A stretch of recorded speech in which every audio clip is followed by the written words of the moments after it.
Hey guys, and welcome back to my Express Workout Series, joined by Guadalupe and Celia today. And if you're looking for ways to add some fun to your workout routine and getting some movement in with your furry friends, then this video is for you. So today's video is jam-packed, and by following along today, we are going to learn 3 techniques that are scientifically proven to help improve trust and bond with our dog. Secondly, we're going to learn a technique that's going to help protect and spare our backs and keep them pain-free with all the bending, picking things up, and playing we do with our dogs on a daily basis. And you want to stick around to the very end because we're going to learn how to leverage our dog's natural encouragement for play and exercise into living a healthier lifestyle. Okay, so for today's session, guys, we are going to need a few tools. We're going to need some of your dog's favorite toys. We have the pterodactyl there, some treats, so they actually listen to us, for us anyway, and then a mat because we're going to be working off the floor. Also, guys, Guadalupe wants to make sure you click the thumbs up to make sure you're good to go, and then also subscribe. And let's get started. Okay, guys, so the theme we're going to be working with is that much research points to the more you play with, touch or pet your dog or make eye contact with your dog, the more your dog is going to love and trust you. And this comes back to the fact that oxytocin is released in the brain, which gives us a sense of calmness and happiness, not only in our brain, but in our pet's brain. So that's what we're going to be integrating as we do a little movement today. So our first movement, you'll notice we both have our knees down, and we're going to shoot the hip forward and squeeze the glute, and that's going to open up this hip flexor. So we're going to try to hold this position while the first concept is working with touch and pet. So of course you can tell Lupe loves to be pet, but what we're going to integrate is something a bit more tactful in the sense we are going to integrate some lymphatic points or the peripheral lymph nodes. So under the jaw, guys, if you want to, so Celia's kind of massaging under the jaw, under the mandible here, and she's moving just gently towards the midline. So the lymphatic system, guys, think of it as the sewer system in your body. That's what flushes out the toxins, right? Brings the toxins out and brings nutrients in. However, guys, it needs muscle contraction or passive movement like this for it to work properly. And this is why daily exercise, not only for ourselves, but for our pets, is very important for keeping a healthy immune system for not only us, but our pets, okay? So that's one site. She's under the mandible here, moving towards the midline. Second one, we're gonna move on to the axillary, which is just under the armpits. And we're gonna move kind of more like this, again, towards the midline, right? We still wanna be holding this stretch, right? Moving more like this. And again, guys, this is very gentle stuff. There's obviously more robust massages you could give your pet, or there's actual people, practitioners that do this. If your dog has any health issues, I'd highly recommend going to see a vet to get a proper lymphatic deep massage, but we're just petting our dog here. And the next one on the front, I'll let Celia do. She's going to get under the shoulders or through the prescapula, this area, the prescapula. So I'll let her, yeah, towards the midline there. Perfect. Good, so let's switch our legs to the other side. So we're gonna, again, open up that other hip flexor and continue on. Good, like so. Also, guys, this is great because obviously movement is king for engaging our lymphatic system. But this is great, say if we have an older dog, we could just help facilitate some lymphatic movement. But also, guys, as we pet our dogs, so I'm gonna move now into the behind the knees, and I'm just gonna kind of massage behind her knees there. This is good for scanning our dog if there's any sensitive areas, so that if they are injured, guys, if they have any issues, that we'd want to go and send them to the vet. So I'm getting under the spleen, right? Under the spleen, just rubbing or brushing, all gentle, superficial massage. Guys, this is not a deep massage. We're just petting our dogs as we're getting a little bit of a stretch in here. And the last one, guys, I'm just going to come up the spine, like so. Just brushing, gentle brushing. And there we are. Good, so we got a stretch in, and our pet, or our dog's already got a little bit of massage in there, and that's our first one. The next exercise we're gonna do is integrating eye contact, and we're gonna do that with a squat hold. So our squat hold is one of the best overall lower body mobility exercise we can do.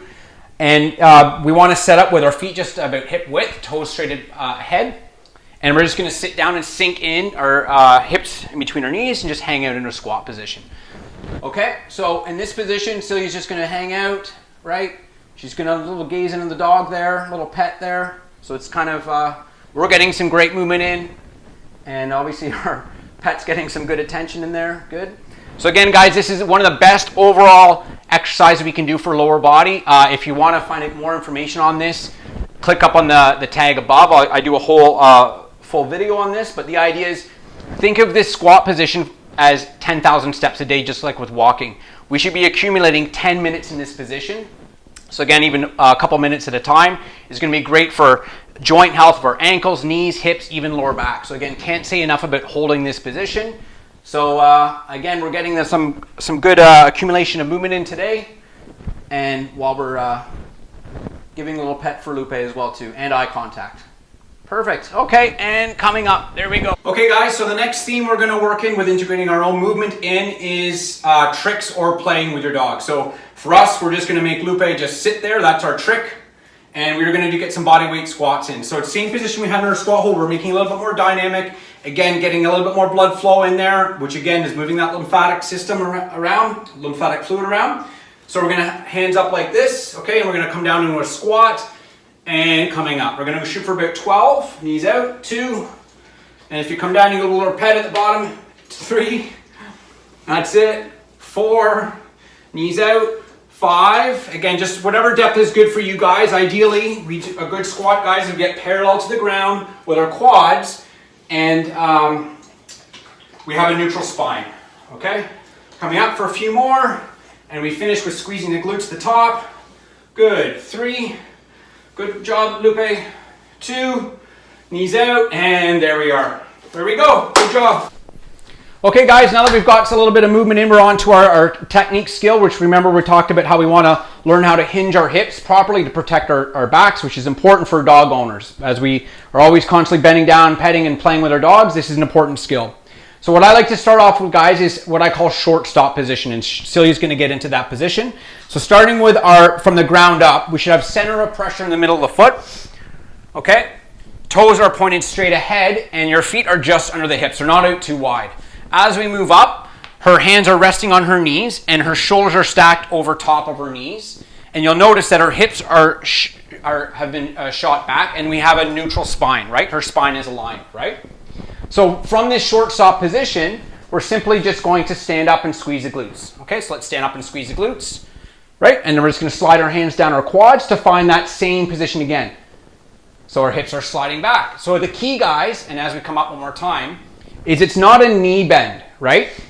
We want our hips to move first. Hips go back first to our short stop position. And as we come up, we squeeze. So it's, again, translating the hips back is the key, which is, again, making our hips do the work and not bending from the back. Okay, guys, so now that we've learned about the translation of the hips back, well, let's apply it to real life and picking things up. So we've got Lupe's toy basket there, but if you want to use your dog, it's not too heavy, or even your dog food, whatever, or even just one even toy, we can use that. So step number 1, guys, in life is the object should be as close to the body as possible. So you'll notice, guys, the actual toy bin is kind of in between her feet and also kind of centered within her body's midline, right? So from this point, guys, let's go into that short stop position. So Celia's gonna, again, shoulders are stacked over top of the knees, our hips are translated back, center pressure's in the feet. Okay, so now at this point, because obviously this is a bit lower, we just need to bend the knees a little bit more once we've hinged the hips, and then we lift. As we finish, squeeze the glutes, keep the object as close to the body as possible. And then we reverse course backwards, right? So the hips go back first, then we bend the knees to put the weight down. Good. Let's just do a couple more. So short stop to a hinge, to lift and squeeze. Good. Awesome. And there we go. So one thing too, guys, Lupe, come here. I'm going to practice something. Say for picking up her dog. Another important rule, guys. Lupe, sit. Sit. Good girl. So if I want to lift something, guys, number 1 we talk about is object always close. So I'm beside Lupe here. I hinge the hips. Say turkey. Okay, so I want to pick her up. She's a bit heavier, right? I want to lift her up, right? I'm up. But now let's say I want to move somewhere. I turn towards you guys after I've hinged. We don't want to hinge and twist at the same time, right? So I'm going back. Same thing with putting things down, guys, right? We want to hinge. Turkey's close to me. Hinge to put her down. Neutral spine, and there we go. Right? So we don't want to be twisting and bending at the same time. We want to make sure we hinge properly. Object's always close to us. Then we turn on feet and add the locomotion part. Okay guys, we're just gonna finish off by adding a little bit of core engagement. So we're gonna do a V-sit, so we're sitting down and we're basically just chest up. We're just looking. And as we sit back and lift our feet off the ground, you're gonna feel the core engage. So this in itself would be an exercise if your pet's in the mood for some play and tug of war. Lupe is apparently not. I guess she's done. Right? So we're just gonna sit back. That's it, good. Holding chest up. So again, you should feel the anterior core. That's it. Lupe, want to play? No? She's apparently not interested. What about the pterodactyl? Pterodactyl? What about squeaking? Oh, here we go. Here we go. That's it. Pass it to Mama. Mama's got it. Good. Holding the core. Holding the core. Turkey. Okay, so that's good enough for that one. We're going to do one more. It's basically just a high plank. Same thing. We're just going to move in a push-up position. Feet together. And we're just going to hold the plank. So again, this in itself, guys, you should feel the core engagement. But if you want to make it harder, you lift one hand off and you can try to interact and play with your dog, right? So squeezing the glutes, keeping neutral spine. Lupe, want to play? No? What about a bone? What about a bone? No? Right? So just keep holding. Lupe, what's going on? What about the rose? Mama's got it. And okay, you guys got the idea. So obviously, if you're doing any core exercises, you can interact with your dog, but as you remove anchor points like feet and hands, that's going to make the core exercise a little bit more challenging if you want to add that challenge in. Okay guys, our last piece, we're just going to add a recovery pose in. So we're both going to sit with our feet together, chest out like so, right? And we're just going to, again, if you want to actively pull your knees to the ground, that's going to stretch the adductors, right? Or if there's any other recovery pose, there's tons of them out there. Lupe is definitely recovering, right? Turkey. Okay, so we're just going to hold in this recovery pose, and what we're going to do is we're going to add a few deep breaths. So some really, another way to engage the lymphatic system is deep maximal breathing. Again, I've got a whole tutorial video up on the tag above, but again, we're just going to finish off with a few deep breaths. So we're going to inhale as much as possible, ideally through the nose, right? We're going to inhale and exhale. And the idea is we want to take advantage of that elastic recoil of our diaphragm, which is going to get a pump and change the pressure of the lymphatic fluids, which is going to pump and move that lymph. So let's do a few more. So inhale, exhale, two more, big inhale. Turkey, you gonna do one? Okay, last one guys, big inhale. And exhale, there we go. Okay guys, I really hope you enjoyed moving with us today. Bottom line is, guys, the more you interact with, play with, engage with your pet, it's not only good for the health and wellness of your pet, but for us as well. So as mentioned, guys, we're gonna discuss some methods where we wanna take advantage of our dog's natural zest for playfulness, exercise, to help us be a little healthier. So there's three ways we can do that. The first is called habit stacking, where we already take our dog's pre-existing routine or our own routine of walking, for example, and we just add something a little bit of exercise before or after, which could be just even one exercise, okay? Or even a short video. Again, I've got tons of short workouts that don't require any equipment that you can click on above. And the idea is we take existing habits and add in newer habits. And again, the idea is starting with very small pieces to kind of stack on top. This second way is overlapping tasks. So let's say you're already walking your dog in the park. Well, why not stop in the park and do a few bodyweight squats or some chin-ups or whatever it is, and just get some exercise in while you're already walking your dog as well too. Also, what we've already done too, we were getting our mobility in today, right? Getting some movement in today while petting our dog and spending some time with our dog. So that's overlapping tasks. And the third option, guys, is called task splitting. And that's where we take a physical task and combine it with a mental task. Obviously a low-grade mental task. For example, let's say you had a meeting or a conversation you had to do for work or whatever. Well, why not do that with your dog during your dog walk or while you're exercising or playing with your dog? Obviously, as long as you can do it safely, and the priority is the safety and wellness of your pet. If you can integrate those guys, that's another way you could do it. Okay? So hopefully you guys found this video useful and that helps you and your pet be healthier. Again, guys, I'm always available for any questions. Please comment below. Let us know how you found this workout. And please subscribe so you don't miss the next video. Thanks so much, guys. Say bye, Lupe.